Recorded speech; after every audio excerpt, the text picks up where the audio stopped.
The technical side of the greatest films often goes unnoticed, but these awards at the Oscars recognise the crew's achievements. I'm talking about editing, visual effects, music and sound effects. My name is Kaleb and you're watching the Ufilms Oscars Rundown.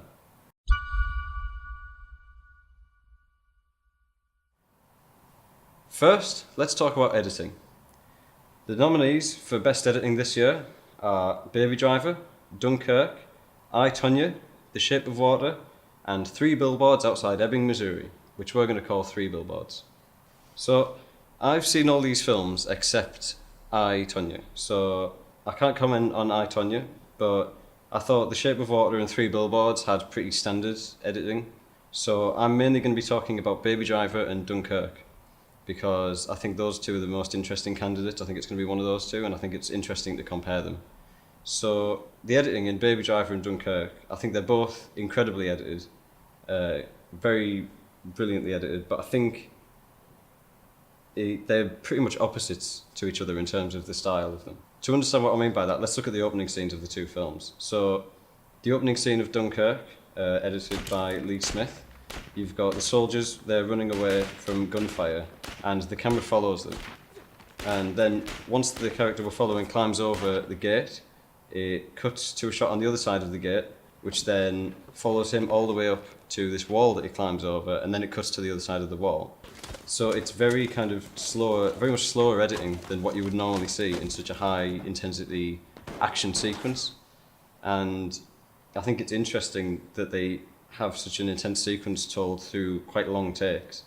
So it's something that I would probably call quite objective editing, where it's just showing you what's happening so that you can kind of become immersed in the environment of the film.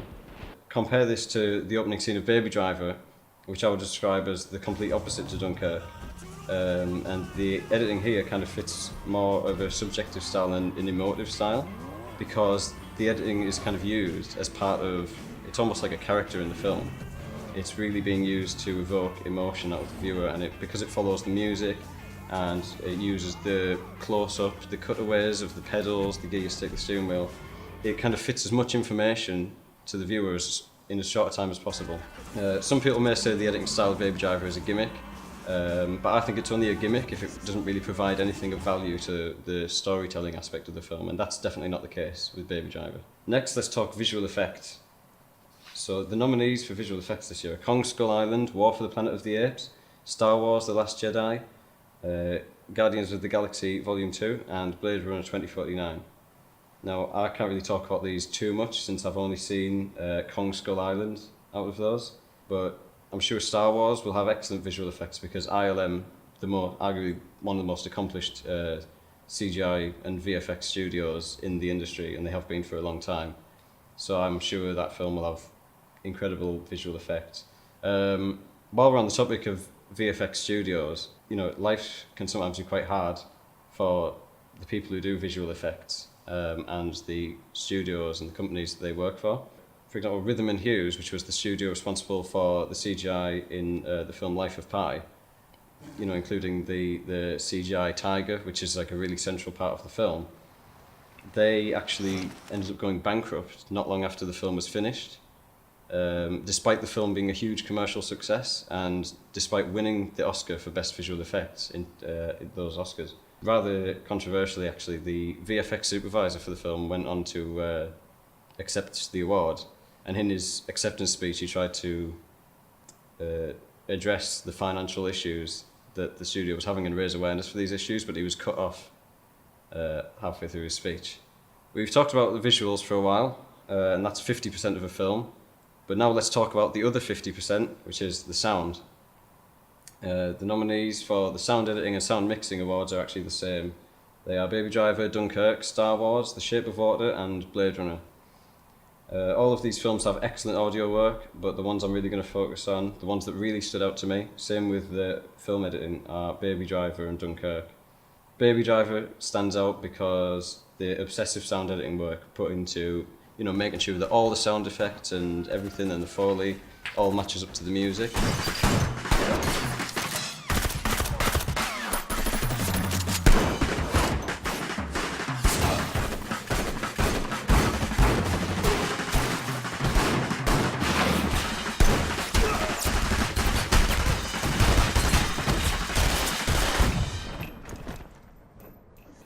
I thought that was just incredible. I've never really seen that in a film before, that much work put into it. And you can watch, there are videos of Edgar Wright talking about the process of the sound editing, which I thought was really interesting. So I think you should definitely check those out. And Baby Driver was my choice for the sound editing award for that reason. However, the sound mixing award I would give to Dunkirk, because it's just the use of volume and the dynamics of it all, I think are really, they go hand in hand with the cinematography style to really just, and the editing style to really immerse you in the experience and immerse you in the settings.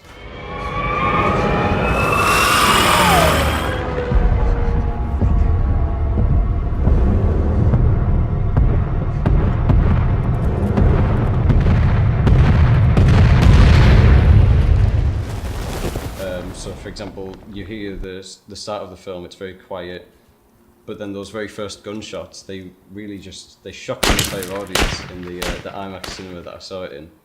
And last, but certainly not least, for the technical awards, the music, Best Original Soundtrack, the nominees for that are Phantom Thread, Dunkirk, Star Wars, The Shape of Water and 3 Billboards.